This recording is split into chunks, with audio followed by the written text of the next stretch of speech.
આપણા ખેલ રત્ન હોકીના એ ધ્યાનચંદ્ર મેજર ધ્યાનચંદ્રની યાદમાં આપણે આ રાષ્ટ્રીય રમત દિવસ તરીકે ઉજવવામાં આવે છે।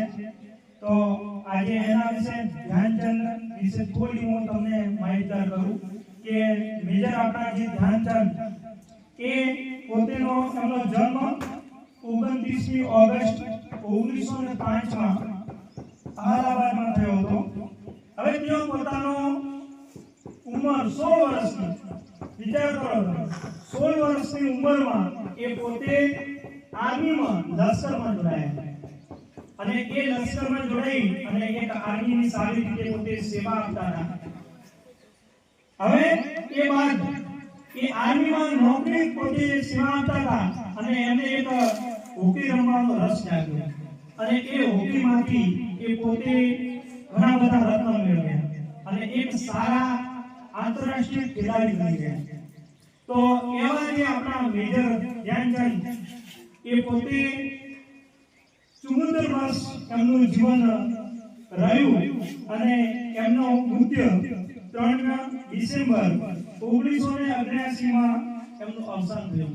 તો 74 વર્ષની નાની ઉંમરે એ પોતે આપણા ભારતને ઘણા રત્ન મેળવ્યા છે અને સારી એવી ખેલાડી તરીકે હોકીમાં પોતે જે મેજર બન્યા છે। તો અત્યારે જે પેલા આપણો રાજીવ ગાંધી પુરસ્કાર હતો ખેલ રત્ન, એ પુરસ્કારનું નામ બદલી અને એમાં મેજર ધ્યાનચંદ્ર પુરસ્કાર તરીકે અત્યારે ગણવામાં આવે છે। હોકીના પોતે એક મેજિક જાદુગર હતા અને સારી રીતે હોકીને જાણતા હતા અને સારી આપણે આવી રીતે રમતા કે પોતે 25 વર્ષ આ જે રમતગમતમાં હોકીમાં એમને રમત રમી અને એમને કુલ પોતાની કેરિયરમાં 1000 કરતા પણ વધુ ગોલ એમને મેળવ્યા છે, જેમાંથી જે 400 ગોલ છે એ પોતે ઓલિમ્પિક્સ સહિતની ઇન્ટરનેશનલ જે ભારતની બહાર એ પોતે પણ એમને 400 ગોલ કર્યા છે।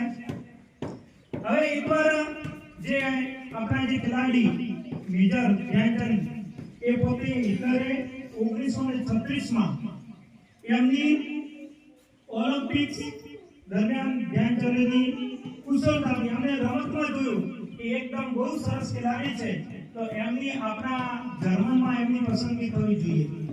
તો એમને બધા જે પ્રભાવિત થયા એ પોતે જોઈ હોકીની અંદર કે ધ્યાનચંદ જેવું કોઈ રમતમાં કુશળ છે નહીં હોકીમાં, તો એમને જે 1936માં એ ધ્યાનચંદને જર્મન નાગરિકત્વ, આપણે અત્યારે ભારતમાં નાગરિકત્વ ધરાવીએ છીએ, તો એવી રીતે જર્મન નાગરિકત્વ અને જર્મન લશ્કરમાં જોડાવા માટે એક એમને ઓફર આપ્યો।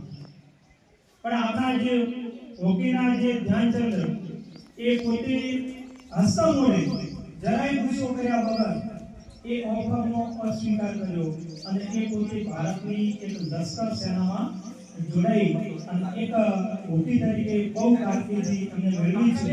તો એમની યાદમાં આજે આપણે 29મી ઓગસ્ટ દર વર્ષે આપણે એક રાષ્ટ્રીય જે રમતગમત દિવસ તરીકે ઉજવવામાં આવે છે।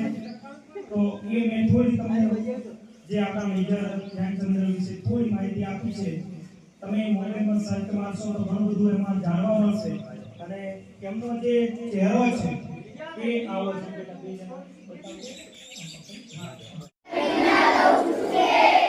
હું મારી જાતને શારીરિક રીતે તંદુરસ્ત,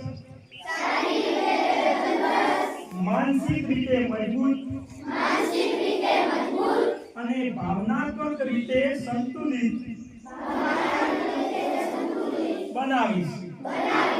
હું મારા પરિવાર અને મિત્રોને દરરોજ રમવા અને રમતગમત અને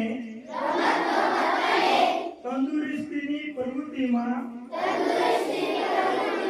ભાગ લેવા માટે પ્રોત્સાહિત કરીશ।